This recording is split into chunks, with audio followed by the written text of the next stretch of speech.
ಆತ್ಮೀಯ ವೀಕ್ಷಕರಿಗೆಲ್ಲ ಜನ್ಮ ಜನ್ಮಾಂತರ ಕಾರ್ಯಕ್ರಮಕ್ಕೆ ಪ್ರೀತಿಯ ಸ್ವಾಗತ. ಈ ನಮ್ಮ ಜನ್ಮ ಜನ್ಮಾಂತರ ಕಾರ್ಯಕ್ರಮದಿಂದ ತಿಂಗಳಿಗೆ 4 ಕುಟುಂಬಗಳು ಕಣ್ಣೀರಿನಿಂದ ಹೊರಬರ್ತಾ ಇವೆ. ಮಂಜುನಾಥ ಶಾಸ್ತ್ರಿ ಗುರೂಜಿ ಅವರ ಈ ವಿಶೇಷವಾದ ಆತ್ಮ ಚಿಕಿತ್ಸೆ ವಿದ್ಯೆಯಿಂದ ಇನ್ನೂ ಅದೆಷ್ಟೋ ಕುಟುಂಬಗಳಿಗೆ ನೆಮ್ಮದಿಯ ಜೀವನ ಸಿಗಲಿದೆ. ಅಂತಹ ಒಂದು ವಿಭಿನ್ನ ಕಾರ್ಯಕ್ರಮವೇ ನಮ್ಮ ಈ ಜನ್ಮ ಜನ್ಮಾಂತರ.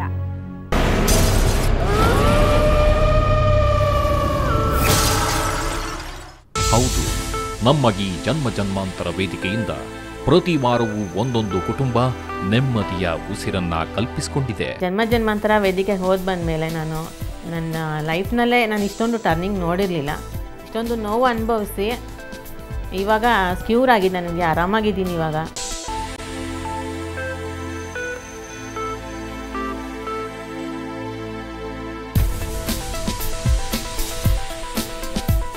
ಈ ಕುಟುಂಬಗಳು ನಮ್ಮ ವೇದಿಕೆಗೆ ಬಂದು ಹೋದ ಕೆಲವೇ ದಿನಗಳಲ್ಲಿ ಫಲಿಸಿದ ಫಲ ಇದು.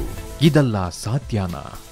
ಇವರು ಎಂತೆಂಥ ಆಸ್ಪತ್ರೆ, ದೇವಸ್ಥಾನ, ಪೂಜೆ, ಹೋಮ, ಹವನ ಎಲ್ಲ ಮಾಡಿದ್ರು, ಫಲ ಕಾಣಲಿಲ್ಲ. ಆದ್ರೆ ಅಲ್ಪ ಸಮಯದಲ್ಲಿ ಅವರ ಸಮಸ್ಯೆ ಬಗೆಹರಿಯಿತು ಅಂತ ಆಶ್ಚರ್ಯ ಪಟ್ಕೊಳ್ತಿದ್ದಾರೆ. ಇತ್ತೀಚೆಗೆ ಅವಳು ಗ್ಯಾರಂಟಿ ಒಳ್ಳೇದಾಗೋದು ಇಲ್ಲ, ಅವಳನ್ನ ನೋಡೋದೇ ಬೇಡ ಅಂತ ಹೇಳ್ತಾ ಇದ್ರು, ಕೈ ಬಿಟ್ಬಿಡು ಅಂತ. ನಾನಂತೂ ಕೈ ಬಿಡಲ್ಲ, ನಂಗೆ ಇರೋದೇ ಅದು ಒಂದು ಆಸ್ತಿ ತಗೊಂಡು ನಾನು ಮಾಡಲೇಬೇಕು ಅಂತ ಮಾಡಿದೆ. ಈಗಷ್ಟು ಒಳ್ಳೆಯದಾಗಿದೆ, ನನಗಷ್ಟು ಅನುಕೂಲ ಆಗಿದೆ. ಅವರಷ್ಟು ಚೆನ್ನಾಗಿ ನೋಡಿಕೊಂಡ್ರು. ನಮ್ಗೆ ಹೆಲ್ಪೇ ಮಾಡ್ತಾ ಇರಲಿಲ್ಲ. ಜನ್ಮ ಜನ್ಮಾಂತರ ಮಂಜುನಾಥ ಗುರೂಜಿಗೂ ಮತ್ತು ಅಲ್ಲಿ ತಂಡದವರಿಗೂ, ಸುವರ್ಣ ಚಾನಲ್ ಅವರಿಗೂ ಎಲ್ಲರಿಗೂ ನಾನು ನಮಸ್ಕಾರ ಹೇಳ್ತೀನಿ. ಹೌದು, ಇವರೆಲ್ಲ ನಮ್ಮ ಜನ್ಮ ಜನ್ಮಾಂತರ ವೇದಿಕೆಗೆ ಬಂದು ಫಲಕಾರಿಯಾಗಿರುವವರು.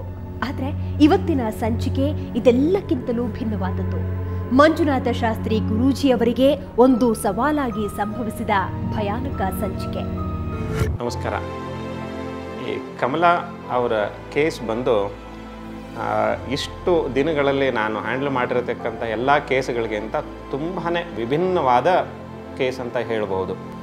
ನಮ್ಮ ಹತ್ರ ಬಂದ ಮೇಲೆ ಅದನ್ನು ನಾವು ಅನಲೈಸ್ ಮಾಡ್ತಾ ನಮಗೆ ಅರ್ಥವಾದ ಹಾಗೆ ನೋಡಿದ್ರೆ ಅದು ಬಹಳ ತೀಕ್ಷ್ಣ ಲೆವೆಲ್ಲಿಗೆ ಹೋಗಿದೆ. ಅದು ಇವಳು ವಿಶೇಷವಾಗಿ ಒಂದು 5 ವರ್ಷದಿಂದನೂ ಊಟನೇ ಮಾಡಲಿಕ್ಕೆ ಆಗದೇನೆ ಅದನ್ನು ಪರಿಹರಿಸಲೇಬೇಕು ಅನ್ನೋ ಒಂದು ಚಾಲೆಂಜ್ ಆಗಿ ನಾವು ಅದನ್ನು ಪರಿಗಣಿಸಿ ಬಹಳ ಕಷ್ಟಪಟ್ಟು ಮೊದಲನೇ ಹಂತದಲ್ಲೇ ಅವಳಿಗೆ ಊಟ ಮಾಡೋ ಅಂತಹ ಒಂದು ಅವಕಾಶವನ್ನು ನಾವು ಕಣ್ಣಾರೆ ಕಾಣುವಂಥ ಒಂದು ಅವಕಾಶ ನಮಗೆ ಒದಗಿ ಬಂತು. 5 ವರ್ಷದಿಂದ ಅನ್ನವನ್ನೇ ತಿನ್ನದ ಈಕೆಯ ಸಮಸ್ಯೆ ಏನು? ಕಮಲಾಳಿಗೆ ಇನ್ನು ಯಾವ ತರಹದ ಸಮಸ್ಯೆ ಇದೆ ಅನ್ನೋದನ್ನ ನೋಡೋಣ ಒಂದು ವಿರಾಮದ ನಂತರ.